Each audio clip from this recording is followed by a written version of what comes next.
What's happening, guys? It's me, Adam, from Unstoppable Acting Studio, and today I'm going to share with you 5 ways to deal with rejection as an actor.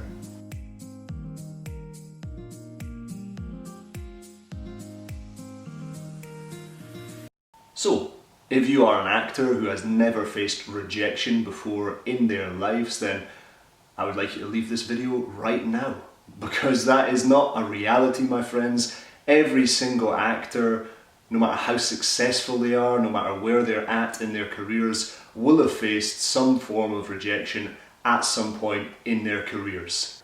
So the big question is, how do you start coping with it? Number 1, change your perception about rejection. Here's the thing about success and failure. People look at these mega successful actors who have maybe won loads of awards and things and think that that has always been the reality for them. That they have just jumped in to their acting careers and found success every single step of the way. And what a lot of people don't realise is if you dig just a little bit further underneath the surface, that failure is completely synonymous with success. Think about it for a second. If you never experience some form of failure or rejection, then everything's going to come really easily to you. It's all just going to happen almost automatically, and I can't remember who said this quote, but I'd heard it the other day that pain is nature's way of letting you know that there's an uncomfortable lesson to learn there. In order to get anywhere in your careers, you need to go to these uncomfortable places. You need to embrace the fact that not everybody's going to like what you do. And by manoeuvring around this, you will only become stronger as an actor because you'll have much more belief in what you do and what you can give.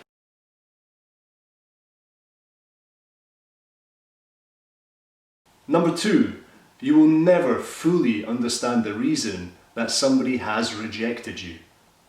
If it is an audition, or say you were trying to get into drama school, whatever that panel of people thought, you're never going to be able to jump into their shoes, dive into their minds and know the specific reason why they didn't give you that job or why they didn't accept you for that course.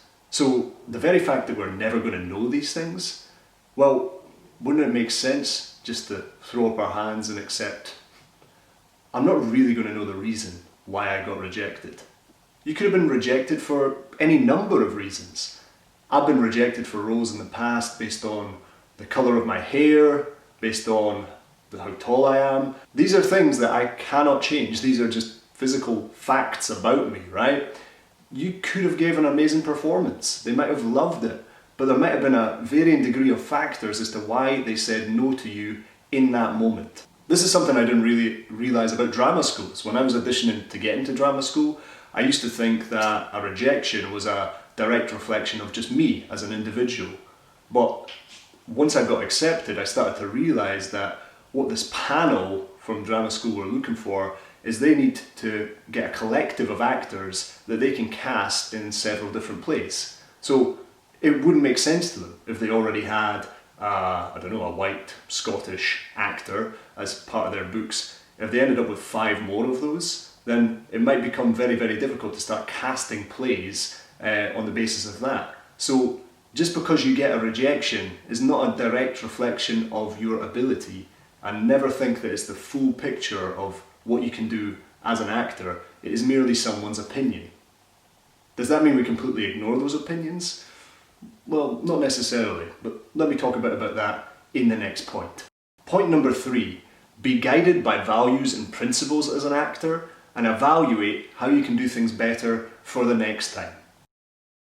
It is hugely, hugely important in an industry that is full of other people's opinions and thoughts about your performance that you can align with some real firm anchor points as to what your beliefs and principles are as an actor. You need to be going into these auditions and these scenarios knowing that you've given the best you possibly can in that situation. You are simply sharing what you can do in that moment. Now, how do you get there? You need to understand that as an actor, these are the things that are important to me.